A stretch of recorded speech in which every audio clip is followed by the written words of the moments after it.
বাবা ভুলে যাস না, আমি এই মুড়ি বিক্রি করে তোদের আমি এত বড় বানাইছি, আর তুই এই ব্যবসাটা ছোট মনে করতেছিস। শোন ছোট ভাই, আশেপাশে তো মেলা নিউজ দেখতেছি, মানুষ দালালের খপ্পরে পড়ে বিদেশ যাওয়ার লোভে সর্বস্ব হারাচ্ছে। তুই বিদেশ যাওয়ার ধান্দা বাদ দিয়ে দেশেই কাজ কাম কর। দেশে পরিশ্রম করেও ভালো কিছু করা সম্ভব।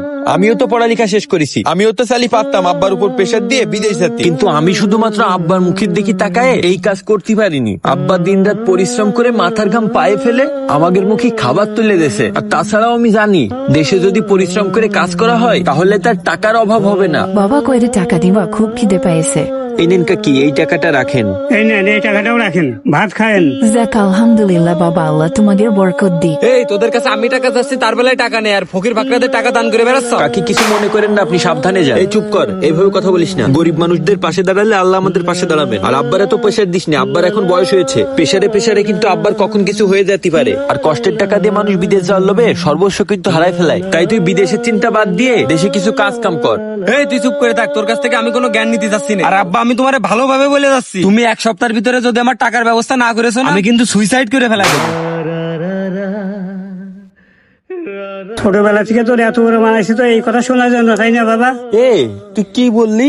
হ্যাঁ, ছোটবেলা থেকে আব্বা মা জানি কি করেছে, আর অন্য মানুষের আব্বারা কত কি করে দিয়ে গেছে। আর আমাদের আব্বা কি করেছে এতদিন। আমি এখন টাকা চাইছি, আমার টাকা দিয়াই লাগবে। ঠিক আছে বাবা, তুই চিন্তা করিস না, আমার ভিজে বাড়ি বেশি কিনে হলে ওর টাকা জোগাড় করে দেবো না আমি, যা। কথাটা মাথায় থাকে কিন্তু, টাকা আমি এবার নিয়েই ছাড়বো। আব্বা ও এগুলো কিভাবে বলতে পারলো আব্বা? থাক বাবা, আল্লাহ ভরসা, চিন্তা করিস না। বলো জলিল মিয়া, তোমার কি উপকার করতে পারি? ভাই, আমার ছোট ছেলেটা বিদেশে পাঠাবো, তাই আমার ভিটে বাড়িটা বিক্রি করে দিতে চাচ্ছি। এই যে দলিলও নিয়ে আইছি, তা কয় টাকা দেওয়া যাবে না? ও ছেলে বিদেশ পাঠাবা, খুব ভালো ভালো। দেখি জমি দলিলটা। এই নেন ভাই, এইটাই আমার বাড়ির দলিল, নেন, আপনি ভালো করে দেখে নেন। শোনো জলিল মিয়া, তোমার জমি তো অনেক ভিতরে, 6 লাখ টাকার বেশি আমি দিতে পারবার না। ভাই, মোটে 6 লাখ টাকা, জমির দাম তো এখন বেশি, তারপরে এত কম দেবেন কেন? শোনো জলিল মিয়া, তোমার জমি ভিতরে, 6 লাখ টাকায় দিলি দাও, না দিলি যাও। ভাই, আমার ছেলেটা বিদেশে যাবে, এখানে 8 লাখ টাকা লাগবে, আর জমির দামও তো এখন বেশি, আপনি 10 লাখ টাকাই দেন, তা না হলে আমাদের আর কিছুই থাকবে না। তুমি মুরব্বী মানুষ, এত করে যখন বলতে চাও, ওই 10 লাখ টাকা না, আমি 8 লাখ টাকার বেশি দিতে পারবো না। আচ্ছা ঠিক আছে ভাই, তাহলে আমার ওই টাকাটাই দেন। আচ্ছা ঠিক আছে, বসো, আমি টাকা নিয়ে আসতেছি। আরে আল্লাহ, ভিটে বাড়িটা বেঁচে দিলাম, আমাদের আর কিছুই থাকলো না, এখন ছেলেটা বিদেশ যাইতে ভালো হয়।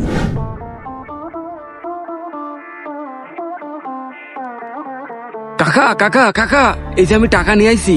ও টাকা নিয়ে চলে আইছো? কয় লাখ নিয়ে আইছো? কাকা এই 8 লাখ টাকাই নিয়ে আইছি, আমার ভিটে বাড়ি সব বেচে দিছি। সাবাস সাবাস সাবাস, দে দে টাকা দে, আমার কাছ দে।